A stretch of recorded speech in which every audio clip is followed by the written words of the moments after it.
Olá e bem-vindos! Hoje a gente vai mergulhar nos materiais e tem uma ideia aqui que, olha, tá me incomodando, mas no bom sentido, sabe? Ah, adoro quando isso acontece. Qual é a provocação da vez? É de um texto chamado Mesa do Reino. E ele joga na mesa uma contradição que a gente vê o tempo todo. Certo. Nunca tivemos tanto acesso à informação sobre espiritualidade, né? É vídeo, livro, podcast, tudo na palma da mão. Sim, é uma avalanche de conteúdo. Exato. E ao mesmo tempo, parece que aquela mudança real de caráter, a transformação profunda mesmo, está cada vez mais rara. Entendi. Excesso de informação, pouca transformação. Isso. O texto lança uma frase que é tipo um soco. Ele diz: o grande engano da igreja moderna não é ignorância bíblica, é excesso de informação sem rendição. Uau! Sem rendição, essa é a chave. Totalmente. Então, a nossa missão hoje é desempacotar isso.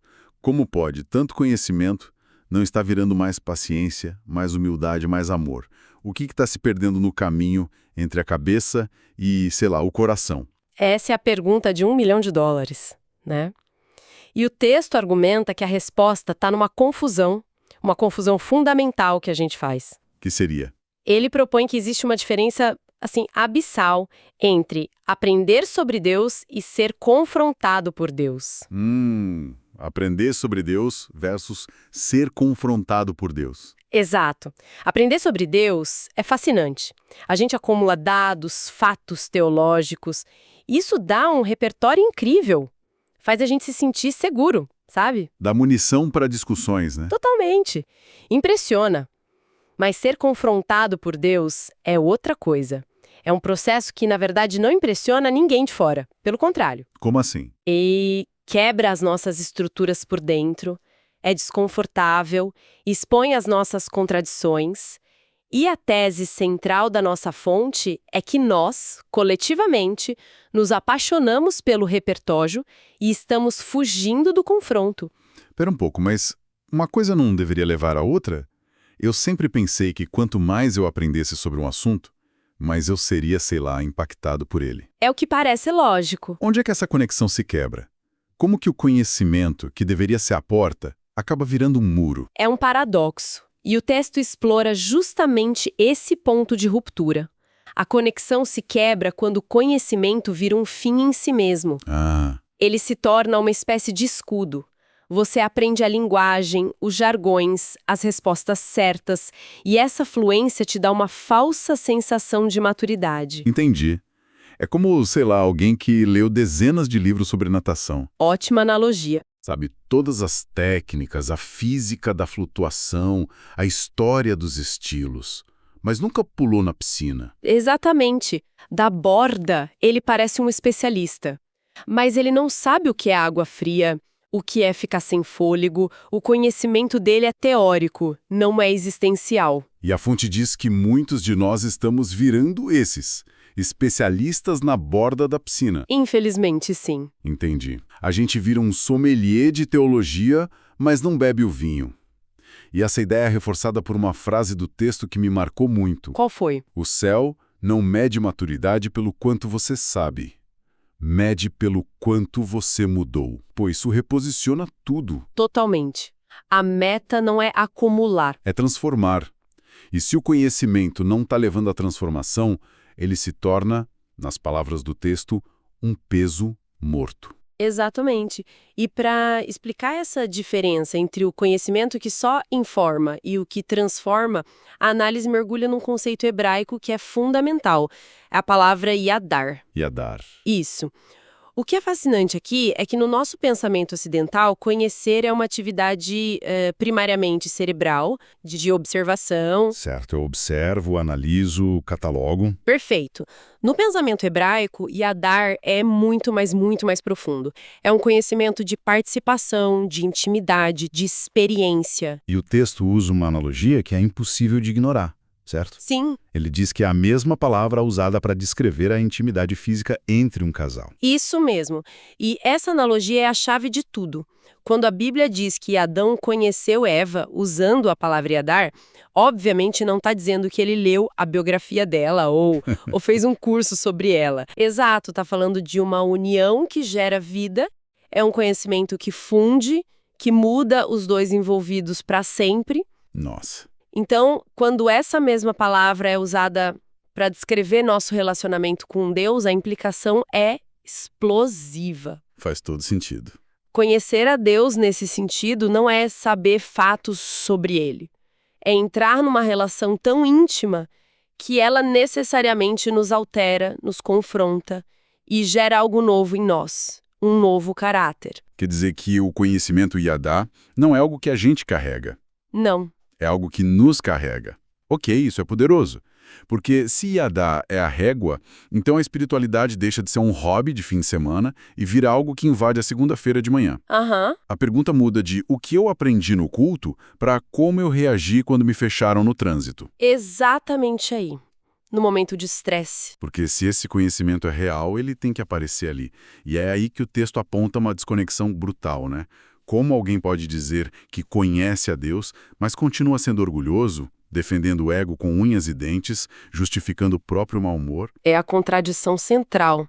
O texto sugere que se a nossa reação instintiva ao sermos contrariados ainda é a autodefesa ferrenha, a agressividade, A justificativa. a justificativa. Então talvez o nosso conhecimento ainda esteja no campo da teoria, não de Yada. Entendi. Porque a intimidade real, segundo a fonte, não é só sentir um arrepio ou uma emoção. É uma convivência que, dia após dia, vai jogando luz nas nossas sombras, nas nossas incoerências. E um dos maiores obstáculos para isso, que o texto explora com muita coragem, é o orgulho, né? Uma forma bem sutil de orgulho. Sim, a parte sobre o cristão marrento. Essa descrição é muito forte. É forte, eu acho que todo mundo consegue visualizar alguém assim. Mas me ajuda a entender a linha tênue aqui. Onde termina a personalidade forte, que às vezes é até admirada, e começa essa dureza de coração que o texto critica? Ótima pergunta. O texto é muito cuidadoso nessa distinção. Ter personalidade forte não é o problema. Certo. Falar com firmeza, ser decidido, ter convicção, nada disso é soberba. O problema não está no volume da voz, está na rigidez do coração. E como ele define essa rigidez? A definição de soberba que a fonte oferece é brilhante de tão simples. Soberba é a indisposição para ser confrontado. Uau, só isso? Só. É a incapacidade crônica de ouvir uma crítica, ponderar uma correção e dizer: você tem razão, eu errei. A pessoa de personalidade forte, mais humilde, consegue ouvir mesmo que não goste. O soberbo, não importa quão forte ou fraco ele pareça, ele cria um campo de força ao redor do próprio ego. Nada entra. Nossa, e a parte mais assustadora é o que vem depois. A ideia da soberba silenciosa. Essa é de arrepiar. Porque é muito fácil identificar o arrogante barulhento que bate no peito. Mas o texto diz que o tipo mais perigoso é o silencioso. Aquela pessoa que parece mansa. Que ouve um conselho com um sorriso, agradece. E não muda absolutamente nada. Nunca. Sempre tem uma justificativa, um mas, uma explicação para continuar exatamente igual. Exato. Isso me pegou porque é uma característica quase invisível. Como alguém sequer percebe isso em si mesmo? A pessoa com essa característica é, por definição, a última a saber. É o ponto cego perfeito. E talvez a única forma de perceber seja pelos frutos, ou pela falta deles, né? Como assim? A pergunta que o texto nos convida a fazer é: qual foi a última vez que um conselho realmente mudou o meu comportamento? Qual foi a última vez que uma correção me fez pedir desculpas e mudar de rota? Se a resposta for não me lembro, Talvez seja um sinal de alerta. E, para ser justa com a complexidade humana, o texto foca no orgulho, mas a gente pode pensar que às vezes essa resistência não é por arrogância, pode ser medo. medo de quê? Medo de admitir que se esteve errado por anos, medo da vulnerabilidade que vem com mudança. O resultado é o mesmo, a estagnação, mas a raiz pode ser mais complexa. De qualquer forma, o ponto é que essa inflexibilidade é a prova de que o conhecimento não se tornou Yadá. E essa inflexibilidade me leva a uma conexão que eu não tinha feito. É possível que o próprio conhecimento, a teologia, a Bíblia, que deveriam ser a solução, se tornem parte do problema. Exato. A pessoa pode se esconder atrás do conhecimento para não ser mudada por ele. Bingo. Esse é o próximo passo da análise, e é a ideia mais contraintuitiva de todas. o conhecimento como um escudo contra Deus. Nossa! A pessoa se torna tão versada na linguagem de Sião, tão boa em articular conceitos teológicos, que ela constrói uma fortaleza com eles. Ela já tem uma opinião formada antes de ouvir, um versículo de defesa antes de ser confrontada. Uma categoria teológica para encaixar qualquer experiência que desafie. Perfeito. O conhecimento que deveria ser um bisturi para abrir o coração vira uma armadura que o protege.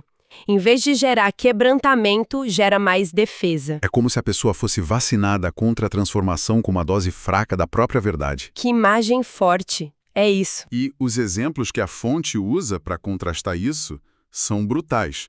Quando o profeta Isaías tem aquela visão da santidade de Deus, ele não começa um debate teológico. Não mesmo. Ele diz, ai de mim, estou perdido. Quando Pedro percebe quem Jesus realmente é, depois da pesca milagrosa, ele não organiza uma conferência.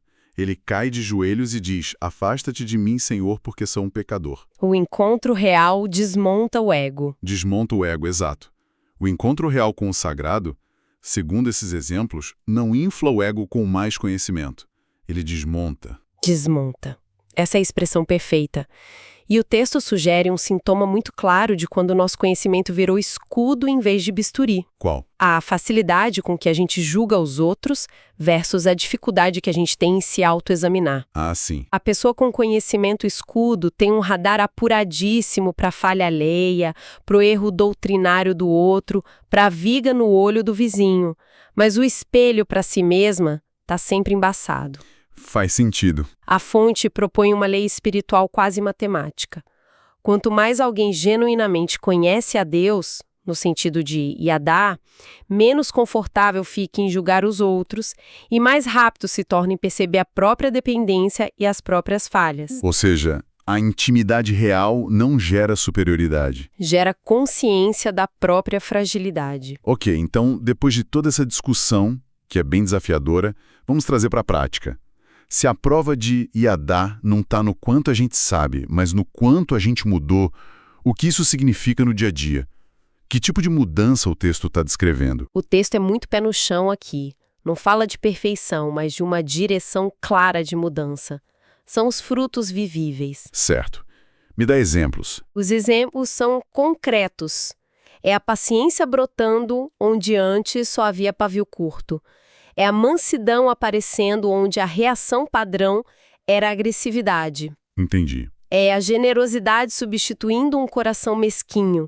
É a segurança em Deus tomando o lugar de uma necessidade desesperada de se provar e de ter a última palavra. A pergunta não é se a gente nunca mais vai errar, então. De jeito nenhum. A pergunta é, a pessoa que eu sou hoje é comprovadamente mais mansa, mais humilde e mais amorosa do que a pessoa que eu era há 1, 2, 5 anos? Se a resposta for não, ou não tenho certeza, a fonte nos convida a uma autoanálise muito honesta sobre se nosso conhecimento é de fato Yadá. Quer dizer que se a pessoa continua justificando os mesmos comportamentos, defendendo as mesmas áreas problemáticas ano após ano, algo está fundamentalmente errado. Exatamente. A ausência de mudança é, na verdade, um sintoma de que não houve um encontro real, apenas um acúmulo de informações. Essa é a conclusão dura, mas lógica do argumento. Yadá não é um evento único, um troféu que se conquista.